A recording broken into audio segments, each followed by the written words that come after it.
ਸਰਕਾਰ ਨੂੰ ਇਹ ਭੁਲੇਖਾ ਪੈ ਗਿਆ ਵੀ ਕਿਸਾਨਾਂ ਕੋਲ ਇੰਨਾ ਪੈਸਾ ਕਿੱਥੇ ਹੈ ਕਿ ਉਹ ਇੰਨੇ ਟਰੈਕਟਰ, ਇੰਨਾ ਡੀਜ਼ਲ ਫੂਕ ਕੇ, ਇੰਨੇ ਮਤਲਬ ਸਫ਼ਰ ਕਰਕੇ ਉੱਥੇ ਬੈਠੇ ਨੇ। ਤਾਂ ਵਿੱਚੋਂ ਹੀ ਇਹਨਾਂ ਨੇ ਝੂਠੀਆਂ-ਮੂਠੀਆਂ ਗੱਲਾਂ ਜਿਹੜੀਆਂ ਇਹਨਾਂ ਸਰਕਾਰੀ ਅਧਿਕਾਰੀਆਂ ਨੇ ਬਣਾਉਣੀਆਂ ਸ਼ੁਰੂ ਕਰਤੀਆਂ ਵੀ ਇਹ ਤਾਂ ਸਾਰਾ ਪੈਸਾ ਆੜ੍ਹਤੀ ਲਾ ਰਹੇ ਆ। ਹਾਲਾਂਕਿ ਇੱਥੋਂ ਦੀਆਂ ਲੋਕਲ ਪਾਰਟੀਆਂ ਨੇ, ਪੋਲੀਟੀਕਲ ਪਾਰਟੀਆਂ ਨੇ, ਵਿੱਚੇ ਬੀਜੇਪੀ, ਇਹਨਾਂ ਨੇ ਸਾਰਿਆਂ ਨੇ ਗੱਲ ਕਹੀ ਹੈ ਕਿ ਪੰਜਾਬ ਦਾ ਆੜ੍ਹਤੀਆ ਵਿਚੋਲਾ ਨਹੀਂ, ਇਹ ਮਤਲਬ ਸਰਵਿਸ ਪ੍ਰੋਵਾਈਡਰ ਹੈ। ਇਹ ਆਪਣਾ ਇੱਕ ਕਮਿਸ਼ਨ ਲੈਂਦਾ, ਲੇਕਿਨ ਜ਼ਿਮੀਂਦਾਰ ਨੂੰ ਪੂਰੀ ਦੀ ਪੂਰੀ ਕੀਮਤ ਦਿੰਦਾ। ਇਸ ਦੀ ਗੱਲ ਕੀਤੀ ਜਾਵੇ, ਜਿਵੇਂ ਪਹਿਲਾਂ 3% ਸੀ, 1% ਕਰ ਦਿੱਤਾ ਗਿਆ, ਤਾਂ ਕੀ ਸੋਚਦੇ ਕਿ ਤੁਸੀਂ ਇਸ ਦੇ ਬਾਰੇ, ਆਰਡੀਐਫ ਦੇ ਬਾਰੇ? ਅਗਰ ਸਾਡੇ ਕੋਲ ਇਹ ਆਰਡੀਐਫ ਨਹੀਂ ਹੋਏਗਾ ਤਾਂ ਜਿਹੜੀਆਂ ਅਸੀਂ 90,000 ਕਿਲੋਮੀਟਰ ਦੀਆਂ ਸੜਕਾਂ ਬਣਾਈਆਂ ਹੋਈਆਂ ਪੰਜਾਬ ਅੰਦਰ, ਉਹਨਾਂ ਦੀ ਮੁਰੰਮਤ ਕੌਣ ਕਰੇਗਾ?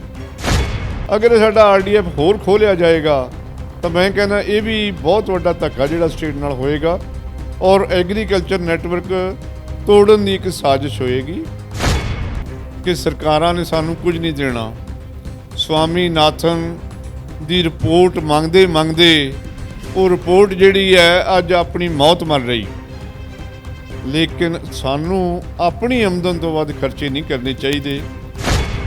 ਅਗਰ ਆਮਦਨ ਹੈ ਤੁਸੀਂ ਵੱਡੀ ਗੱਡੀ ਲੈ ਲਓ, ਅਗਰ ਆਮਦਨ ਹੈ ਵੱਡੀ ਕੋਠੀ ਪਾ ਲਓ, ਪਰ ਇਹ ਜ਼ਰੂਰੀ ਨਹੀਂ ਕਿ ਜੇ ਗੁਆਂਢੀ ਨੇ ਗੱਡੀ ਲਿਆਂਦੀ ਹੈ ਤੇ ਆਪਾਂ ਵੀ ਗੱਡੀ ਲਿਆਉਣੀ ਹੈ। ਜੇ ਗੁਆਂਢੀ ਨੇ ਚੰਗਾ ਆਪਣੀ ਬੇਟੀ ਦਾ ਵਿਆਹ ਕੀਤਾ ਤੇ ਅਸੀਂ ਵੀ ਉਹਦੇ ਵਾਂਗ ਹੀ ਮਤਲਬ ਜਿਹੜਾ ਹੈਗਾ ਉਹ ਕਰਨਾ ਨਹੀਂ। ਕਿ ਅਸੀਂ ਸਾਰੀਆਂ ਪੋਲੀਟੀਕਲ ਪਾਰਟੀਆਂ ਦੇ ਖਿਲਾਫ ਬੋਲਣ ਲੱਗ ਗਏ ਔਰ ਉਹਨਾਂ ਦੇ ਆਗੂਆਂ ਦੀਆਂ ਪੱਗਾਂ ਲਾਉਣ ਲੱਗ ਗਏ, ਜਿਹਦੇ ਨਾਲ ਸਾਨੂੰ ਜਿਹੜੀ ਮੋਰਲ ਸਪੋਰਟ ਸੀਗੀ, ਦੇਖੋ ਦੋਨੇ ਤਰੀਕੇ ਨਾਲ ਚੱਲਦੇ ਆ।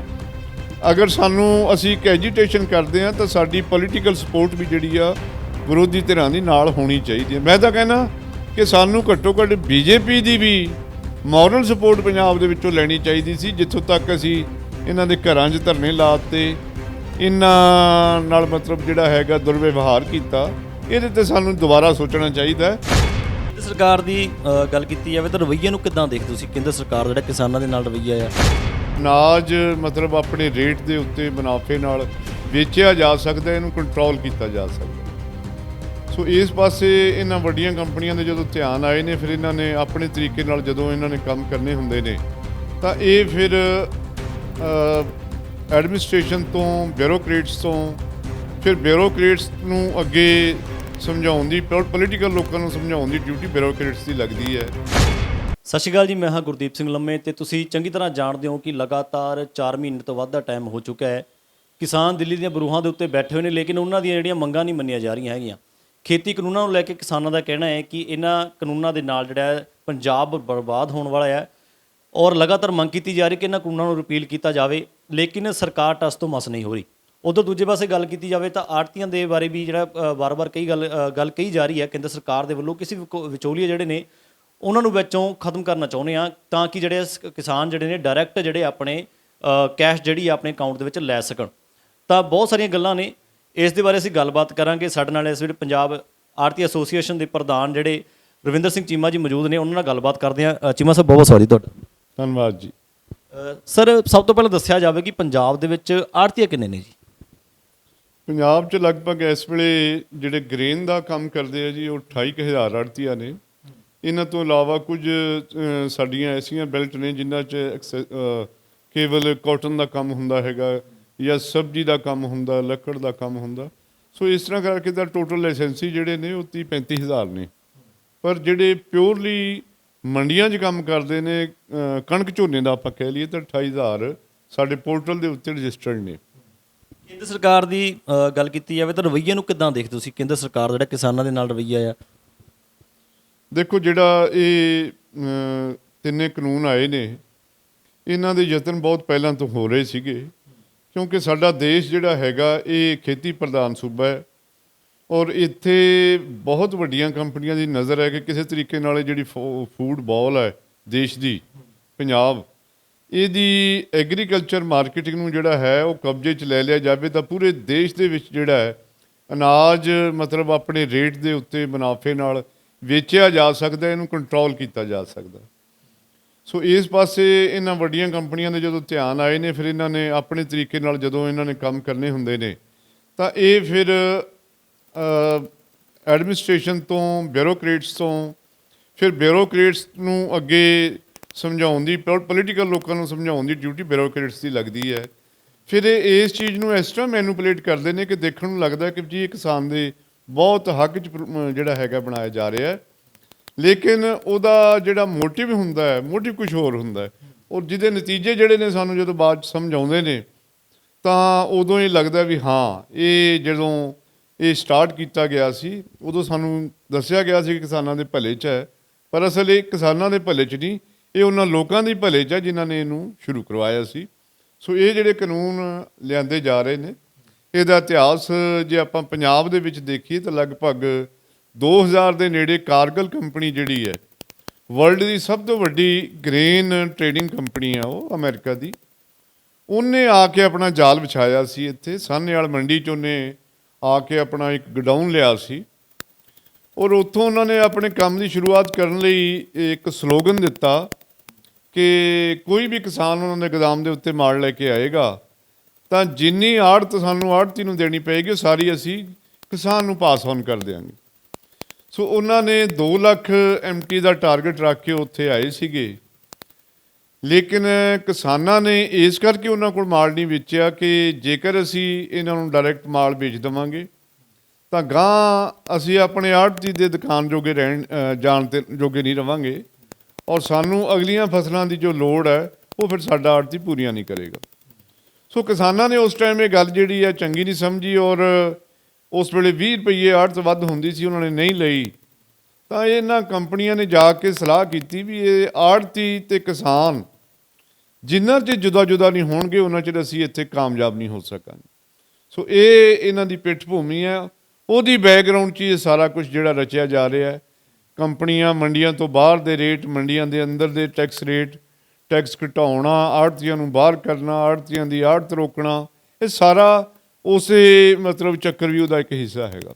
ਜਿਵੇਂ ਕਹੀ ਜਾਂਦੇ ਕਿ ਕਿਸਾਨ ਤੇ ਆੜ੍ਹਤੀ ਰਿਸ਼ਤਾ ਬਹੁਤ ਗੂੜਾ ਹੁੰਦਾ ਆ, ਕਿਉਂਕਿ ਜਦੋਂ ਵੀ ਲੋੜ ਪੈਂਦੀ ਕਿਸਾਨ ਨੂੰ ਤਾਂ ਆੜ੍ਹਤੀ ਕੋਲ ਜਾਂਦਾ ਆ, ਤਾਂ ਆਪਣੀ ਫਸਲ ਦਾ ਭਾਅ ਵੀ ਉਸ ਤਰੀਕੇ ਨਾਲ ਮਿਲਦਾ ਆ।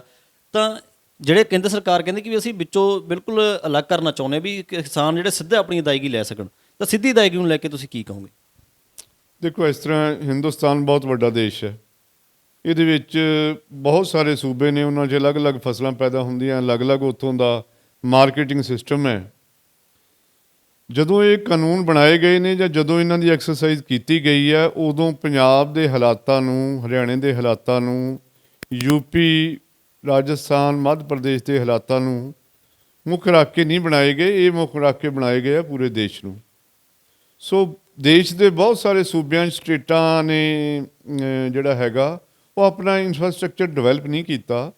ਉਹਨਾਂ ਕੋਲ ਮਤਲਬ ਮੰਡੀਆਂ ਹੈ ਨਹੀਂ, ਸੜਕਾਂ ਹੈ ਨਹੀਂ। ਜ਼ਿਮੀਂਦਾਰ ਜਿਹੜਾ ਹੈਗਾ ਉਹ ਆਪਣੇ ਖੇਤ ਤੋਂ ਗੱਡੇ 'ਚ ਮਾਲ ਪਾ ਕੇ ਕੱਚੇ ਰਾਹਾਂ ਦੇ ਉੱਤੋਂ ਕਿੰਨੇ ਕੁ ਕਿਲੋਮੀਟਰ ਜਿਹੜਾ ਜਾ ਸਕਦਾ ਹੈ। ਸੋ ਉਹ ਜਿਹੜੀਆਂ ਮਤਲਬ ਉੱਥੇ ਪ੍ਰੈਕਟੀਕਲ ਮਜਬੂਰੀਆਂ ਨੇ, ਉਹਨਾਂ ਦਾ ਫਾਇਦਾ ਉਠਾਉਂਦੇ ਆ ਕੁਝ ਉੱਥੇ ਲੋਕਲ ਟਰੇਡਰ ਜਿਹੜੇ ਨੇ ਉਹ ਪਿੰਡਾਂ ਜਾ ਕੇ ਮਾਲ ਖੇਤਾਂ ਤੋਂ ਖਰੀਦ ਲੈਂਦੇ ਔਰ ਉਹਨੂੰ MSP ਤੋਂ ਲਗਭਗ 300, 400, 500 ਰੁਪਏ ਤੱਕ ਘੱਟ ਮਿਲਦਾ। ਤਾਂ ਉੱਥੋਂ ਦੇ ਮੈਂਬਰ ਪਾਰਲੀਮੈਂਟ ਇਹ ਰੌਲਾ ਪਾਉਂਦੇ ਆ ਕਿ ਜੀ ਇਹ ਵਿਚੋਲੀਏ ਖਾ ਜਾਂਦੇ ਆ, ਸਾਡੇ ਤਾਂ ਕਿਸਾਨਾਂ ਨੂੰ ਕੁਝ ਨਹੀਂ ਮਿਲਦਾ। ਸੋ ਇਹ ਜਿਹੜਾ ਸ਼ਬਦ ਵਿਚੋਲੀਆ ਇਹ ਆਇਆ ਤਾਂ ਉਹਨਾਂ ਸੂਬਿਆਂ ਤੋਂ ਹੈ, ਲੇਕਿਨ ਜਦੋਂ ਇਹ ਜਨਰਲ ਕੀਤਾ ਗਿਆ ਸਾਰੇ ਦੇਸ਼ ਲਈ ਤਾਂ ਸਾਡੇ 'ਤੇ ਵੀ ਲਾਗੂ ਹੋ ਰਿਹਾ।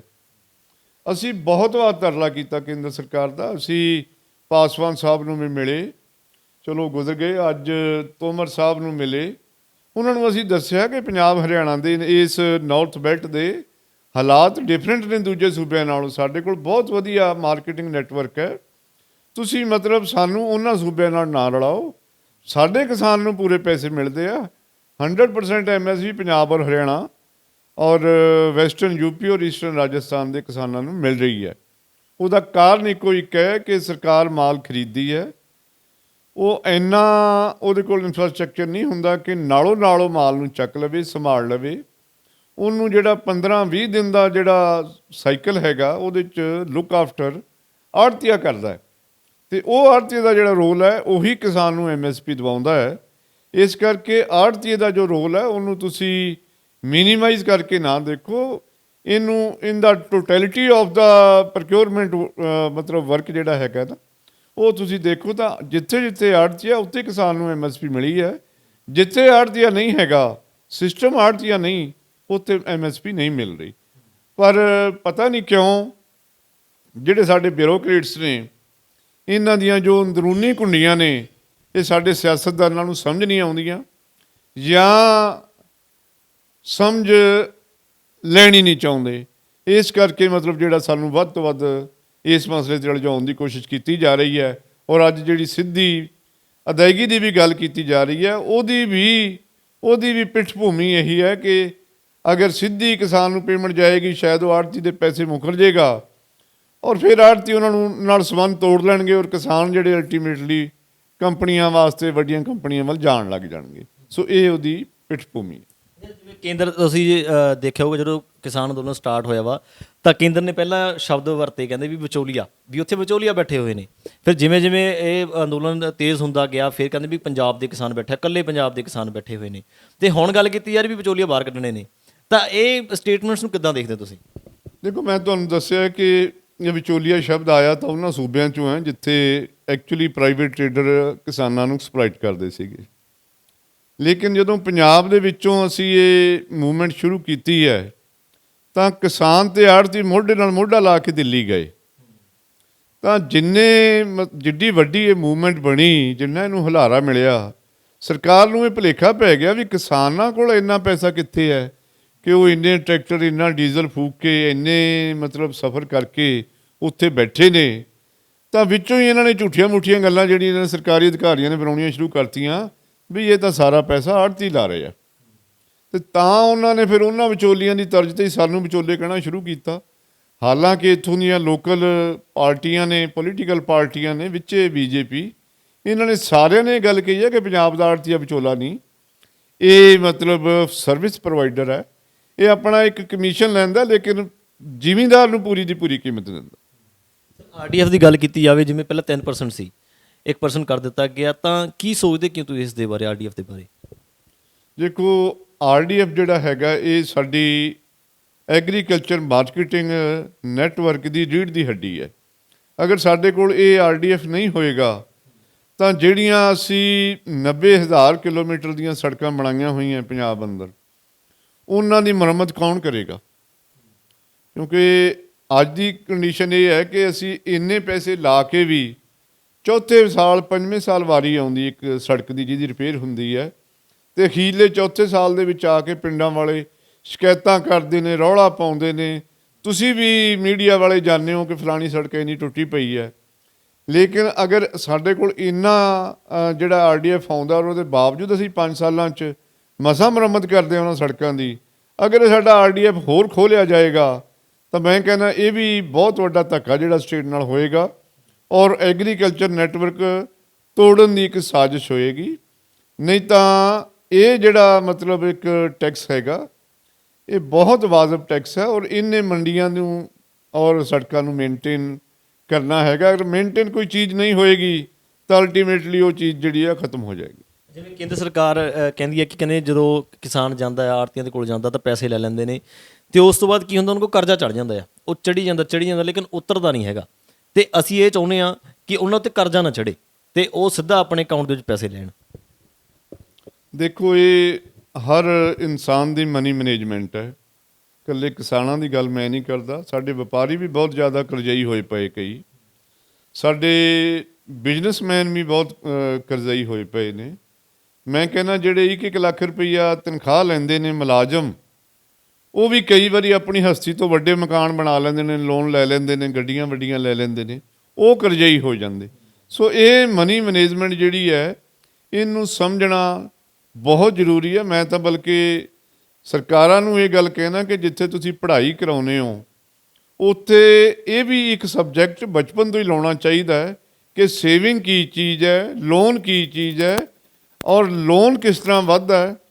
ਔਰ ਇਹ ਚੀਜ਼ਾਂ ਜਿਹਨੂੰ ਸਮਝ ਆ ਜਾਂਦੀਆਂ ਨੇ, ਦੇਖੋ ਪਿੰਡਾਂ ਦੇ ਵਿੱਚ 3 ਤਰ੍ਹਾਂ ਦੇ ਕਿਸਾਨ ਨੇ, ਸਾਡਾ ਕਿਸਾਨਾਂ ਨਾਲ ਵਾਸਤਾ ਹੈ। ਇੱਕ ਉਹ ਕਿਸਾਨ ਨੇ ਜਿਹੜੇ ਜਿੰਨੀ ਉਹਨਾਂ ਦੀ ਫਸਲ ਹੁੰਦੀ ਹੈ ਉਹਦੇ 'ਚੋਂ 50% ਸੇਵਿੰਗ ਕਰਦੇ ਨੇ, 4-5 ਸਾਲਾਂ ਬਾਅਦ ਇੱਕ ਅੱਧੀ ਮਤਲਬ ਨਾਲ ਲੱਗਦੀ ਜ਼ਮੀਨ ਦੀ ਢੇਰੀ ਲੈ ਲੈਂਦੇ ਆ। ਇੱਕ ਉਹ ਕਿਸਾਨ ਨੇ ਜਿਹੜੇ ਜਿੰਨੀ ਕੁ ਫਸਲ ਹੁੰਦੀ ਹੈ ਉਨਾ ਕੁ ਆਪਣਾ ਖਰਚਾ ਕਰ ਲੈਂਦੇ ਆ। ਇੱਕ ਉਹ ਕਿਸਾਨ ਨੇ ਜਿਹੜੇ ਜਿੰਨੀ ਫਸਲ ਹੁੰਦੀ ਹੈ ਉਦੋਂ ਵੱਧ ਖਰਚਾ ਕਰਦੇ ਆ। ਸੋ ਜਿਹੜੇ ਕਿਸਾਨ ਫਸਲ ਤੋਂ ਵੱਧ ਖਰਚਾ ਕਰਦੇ ਆ ਉਹਨਾਂ ਕਿਸਾਨਾਂ ਦਾ ਲੋਨ ਵੱਧ ਜਾਂਦਾ। ਪਹਿਲਾਂ ਆੜ੍ਹਤੀ ਦਾ ਲੋਨ ਵੱਧਦਾ ਹੈ, ਆੜ੍ਹਤੀ ਬ੍ਰੇਕਾਂ ਲਾਉਂਦਾ, ਫਿਰ ਉਹ ਬੈਂਕਾਂ ਵੱਲ ਜਾਂਦੇ ਨੇ, ਫਿਰ ਬੈਂਕਾਂ ਦਾ ਵੀ ਲੋਨ ਵੱਧ ਜਾਂਦਾ, ਡਿਫਾਲਟਰ ਹੋ ਜਾਂਦਾ ਹੈ। ਤਾਂ ਅਲਟੀਮੇਟਲੀ ਜਦੋਂ ਲੋਨ ਦਾ ਵੋਲਿਊਮ ਵੱਧ ਜਾਂਦਾ ਹੈ, ਉਹਦੀ ਦੇਣਦਾਰੀ ਜਿਹੜੀ ਹੈ ਵੱਧ ਜਾਂਦੀ ਹੈ, ਤਾਂ ਫਿਰ ਉਹ ਮਤਲਬ ਜਿਹੜਾ ਹੈਗਾ ਇੱਕ ਤਰੀਕੇ ਨਾਲ ਆਪਣੇ ਆਪ ਨੂੰ ਬਲੇਮ ਕਰਨ ਦੀ ਥਾਂ 'ਤੇ ਬੈਂਕਾਂ ਨੂੰ ਬਲੇਮ ਕਰਦਾ, ਆੜ੍ਹਤੀਆਂ ਨੂੰ ਬਲੇਮ ਕਰਦਾ, ਸਰਕਾਰ ਨੂੰ ਵੀ ਬਲੇਮ ਕਰਦਾ ਹੈ।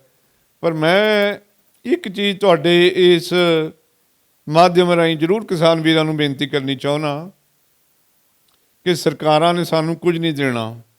ਸਵਾਮੀਨਾਥਨ ਦੀ ਰਿਪੋਰਟ ਮੰਗਦੇ ਮੰਗਦੇ ਉਹ ਰਿਪੋਰਟ ਜਿਹੜੀ ਹੈ ਅੱਜ ਆਪਣੀ ਮੌਤ ਮਰ ਰਹੀ। ਲੇਕਿਨ ਸਾਨੂੰ ਆਪਣੀ ਆਮਦਨ ਤੋਂ ਵੱਧ ਖਰਚੇ ਨਹੀਂ ਕਰਨੇ ਚਾਹੀਦੇ। ਅਗਰ ਆਮਦਨ ਹੈ ਤੁਸੀਂ ਵੱਡੀ ਗੱਡੀ ਲੈ ਲਓ, ਅਗਰ ਆਮਦਨ ਹੈ ਵੱਡੀ ਕੋਠੀ ਪਾ ਲਓ, ਪਰ ਇਹ ਜ਼ਰੂਰੀ ਨਹੀਂ ਕਿ ਜੇ ਗੁਆਂਢੀ ਨੇ ਗੱਡੀ ਲਿਆਂਦੀ ਹੈ ਤਾਂ ਆਪਾਂ ਵੀ ਗੱਡੀ ਲਿਆਉਣੀ ਹੈ। ਜੇ ਗੁਆਂਢੀ ਨੇ ਚੰਗਾ ਆਪਣੀ ਬੇਟੀ ਦਾ ਵਿਆਹ ਕੀਤਾ ਤੇ ਅਸੀਂ ਵੀ ਉਹਦੇ ਵਾਂਗ ਹੀ ਮਤਲਬ ਜਿਹੜਾ ਹੈਗਾ ਉਹ ਕਰਨਾ ਨਹੀਂ।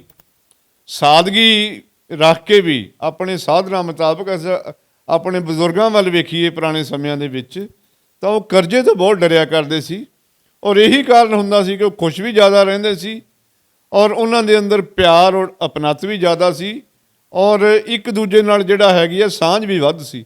ਹੁਣ ਸਾਡੀ ਜੈਲਸੀ ਦਾ ਵੀ ਇਹੀ ਕਾਰਨ ਹੈ ਕਿ ਇੱਕ ਕੋਲ ਸਾਧਨ ਨੇ, ਉਹ ਦਿਖਾਵਾ ਬਹੁਤ ਜ਼ਿਆਦਾ ਕਰਦਾ ਔਰ ਦੂਜੇ ਜਿਹੜੇ ਨੇ ਉਹਦੇ ਤੋਂ ਜਾਂ ਜੈਲਸ ਹੁੰਦੇ ਆ ਜਾਂ ਉਹਦੀ ਰੀਸ ਕਰਦੇ ਆ। ਇਸ ਚੱਕਰ ਵੀ ਉਹਦੇ ਵਿੱਚ ਸਾਡਾ ਸਮਾਜਿਕ ਤਾਣਾ ਬਾਣਾ ਆਪਸ 'ਚ ਹੀ ਉਲਝੀ ਜਾਂਦਾ। ਜਥੇਬੰਦੀਆਂ ਨੇ ਜਿਵੇਂ ਕਿਹਾ ਸੀਗਾ, ਕਹਿੰਦੇ ਜੀ ਇਹ ਫਸਲਾਂ ਦਾ ਮਸਲਾ ਨਹੀਂ ਹੈਗਾ, ਇਹ ਨਸਲਾਂ ਦਾ ਮਸਲਾ। ਅਗਰ ਇਹ ਇੰਪੋਜ਼ ਹੋ ਗਏ ਪੰਜਾਬ ਦੇ ਵਿੱਚ ਇਹ 3 ਕਾਨੂੰਨ ਤਾਂ ਇਸ ਤੋਂ ਬਾਅਦ ਨਸਲਾਂ ਖਤਮ ਹੋ ਜਾਣਗੀਆਂ, ਬਰਬਾਦੀ ਦੇ ਵਿੱਚ ਜਿਹੜਾ ਪੰਜਾਬ ਚਲਾ ਜਾਊਗਾ। ਖੈਰ ਜਿੱਥੋਂ ਤੱਕ ਪੰਜਾਬ ਦਾ ਸਵਾਲ ਹੈ, ਇਸ ਧਰਤੀ ਨੂੰ ਵਾਰਾ ਹੈ, ਇੱਥੇ ਗੁਰੂਆਂ ਪੀਰਾਂ ਫਕੀਰਾਂ ਨੇ ਜਿੰਨੀ ਇੱਥੇ ਭਗਤੀ ਕੀਤੀ, ਜਿੰਨੇ ਸਾਡੇ ਯੋਧੇ ਹੋਏ ਇੱਥੋਂ ਦੇ ਖੂਨ 'ਚ ਅਣਖ ਹੈ। ਇਹ ਕਿਸੇ ਵੀ ਜ਼ਬਰ ਅੱਗੇ ਚੁੱਪ ਕਰਕੇ ਨਹੀਂ ਬਹਿੰਦੇ, ਭਾਵੇਂ ਕੋਈ ਗਰੀਬ ਹੈ, ਭਾਵੇਂ ਕੋਈ ਅਮੀਰ ਹੈ, ਭਾਵੇਂ ਕੋਈ ਵਪਾਰੀ ਹੈ, ਭਾਵੇਂ ਕੋਈ ਨੌਕਰ ਹੈ, ਭਾਵੇਂ ਕੋਈ ਕਿਸਾਨ ਹੈ। ਸੋ ਇਹਨਾਂ ਦੇ ਖੂਨ 'ਚ ਅਣਖ ਹੈ ਔਰ ਜਦੋਂ ਇਹਨਾਂ ਦੀ ਅਣਖ ਨੂੰ ਵੰਗਾਰਿਆ ਜਾਂਦਾ ਤਾਂ ਇਹ ਮਤਲਬ ਜਿਹੜਾ ਹੈ ਉਹਦੇ ਅੱਗੇ ਡਟ ਕੇ ਖੜ੍ਹਦੇ ਨੇ। ਸੋ ਇਹ ਜਿਹੜਾ ਮਸਲਾ ਬਣਿਆ, ਇਹਨੂੰ ਸਾਡੇ ਬਹੁਤ ਪੜ੍ਹੇ ਲਿਖੇ ਬੱਚੇ ਅੱਜ ਕੱਲ੍ਹ ਕਿਸਾਨਾਂ ਦੇ ਵੀ ਜਿਹੜੇ ਇੰਟੈਲੀਜੈਂਟ ਨੇ, ਉਹਨਾਂ ਨੇ ਜਦੋਂ ਪੜ੍ਹਿਆ ਕਿ ਇਹ ਜੋ ਕਾਨੂੰਨ ਦੱਸੇ ਜਾ ਰਹੇ ਹੈ ਇਹ ਉਹ ਨਹੀਂ ਹੈ, ਇਹਦੇ ਪਿੱਛੇ ਕੁਝ ਹੋਰ ਹੈ। ਔਰ ਜਦੋਂ ਉਹਨਾਂ ਨੇ ਵੱਡੀਆਂ ਵੱਡੀਆਂ ਮੀਟਿੰਗਾਂ ਕਰਕੇ ਗੱਲਾਂ ਦੱਸੀਆਂ ਤਾਂ ਸਾਰਿਆਂ ਦੇ ਸਮਝ ਆਉਣ ਲੱਗ ਗਈਆਂ। ਮੈਂ ਕਹਿੰਦਾ ਸਾਡੇ ਸਿਆਸਤਦਾਨ ਜਿਹੜੇ ਹੈ ਉਹਨਾਂ ਨੂੰ ਬਹੁਤ ਲੇਟ ਗੱਲ ਸਮਝ ਲੱਗੀ, ਲੇਕਿਨ ਸਾਡੇ ਕਿਸਾਨਾਂ ਨੂੰ ਪਹਿਲਾਂ ਸਮਝ ਲੱਗ ਗਈ ਉਹ ਗੱਲ। ਔਰ ਇਹ ਵਾਕਈ ਜਿਹੜੀ ਲੜਾਈ ਲੜੀ ਜਾ ਰਹੀ ਹੈ ਇਹ ਕਿਸੇ ਇੱਕ ਧਿਰ ਦੀ ਨਹੀਂ, ਕਿਸੇ ਇੱਕ ਪਾਰਟੀ ਦੀ ਨਹੀਂ, ਇਹ ਇਸ ਪੰਜਾਬ ਨੂੰ ਬਚਾਉਣ ਦੀ ਔਰ ਇਸ ਦੇਸ਼ ਦੀ ਖੇਤੀ ਨੂੰ ਬਚਾਉਣ ਦੀ ਲੜਾਈ ਹੈ। ਸਰ ਗੱਲ ਕੀਤੀ ਜਾਵੇ ਤਾਂ ਲਗਾਤਾਰ 4 ਮਹੀਨੇ ਤੋਂ ਮਨਾਉਣ ਦੀ ਕੋਸ਼ਿਸ਼ ਕੀਤੀ ਜਾ ਰਹੀ ਹੈ, ਕਿੰਨੀਆਂ ਮੀਟਿੰਗਸ ਵੀ ਹੋ ਚੁੱਕੀਆਂ ਨੇ, ਲੇਕਿਨ ਗੱਲ ਨਹੀਂ ਮੰਨੀ ਜਾ ਰਹੀ ਉਹਨਾਂ ਦੀ, ਕਿਸਾਨਾਂ ਦੀ ਗੱਲ ਨਹੀਂ ਮੰਨੀ ਜਾ ਰਹੀ। ਕਿਉਂ ਨਹੀਂ ਮੰਨੀ ਜਾ ਰਹੀ, ਕੀ ਕਾਰਨ ਹੈ, ਤੁਹਾਨੂੰ ਕੀ ਲੱਗਦਾ ਹੈ? ਦੇਖੋ ਇਹਦੇ ਵਿੱਚ ਮੈਂ ਇੱਕ ਗੱਲ ਇਹ ਸਮਝਦਾ ਕਿ ਲੜਾਈ ਸ਼ੁਰੂ ਹੋਈ ਸੀ ਪੰਜਾਬ ਤੋਂ। ਪੰਜਾਬ ਦੇ ਵਿੱਚੋਂ ਜਦੋਂ ਇਹ ਲੜਾਈ ਸ਼ੁਰੂ ਹੋਈ ਸੀ ਤਾਂ ਕਾਫੀ ਹੱਦ ਤੱਕ ਪੰਜਾਬ ਦੇ ਵਿੱਚ 3-4 ਸਾਲ ਨੰਗੇ ਧਿੜ ਇਹਨਾਂ ਨੇ ਲੜਾਈ ਜਿਹੜੀ ਹੈ ਕਿਸਾਨ ਆਗੂਆਂ ਨੇ ਲੜੀ। ਉਸ ਟਾਈਮ ਦੇ ਉੱਤੇ ਮਤਲਬ ਜਿਹੜਾ ਹੈਗਾ ਕਾਫੀ ਸਿਆਸੀ ਤੌਰ 'ਤੇ ਜਿਹੜਾ ਹੈਗਾ ਜਾਗਰੂਕਤਾ ਆ ਗਈ ਸੀ ਕਿ ਇਹ ਜੋ ਮਸਲਾ ਹੈਗਾ ਇਸ ਮਸਲੇ ਨੂੰ ਕੇਂਦਰ ਅੱਗੇ ਸਾਨੂੰ ਰੱਖਣਾ ਚਾਹੀਦਾ।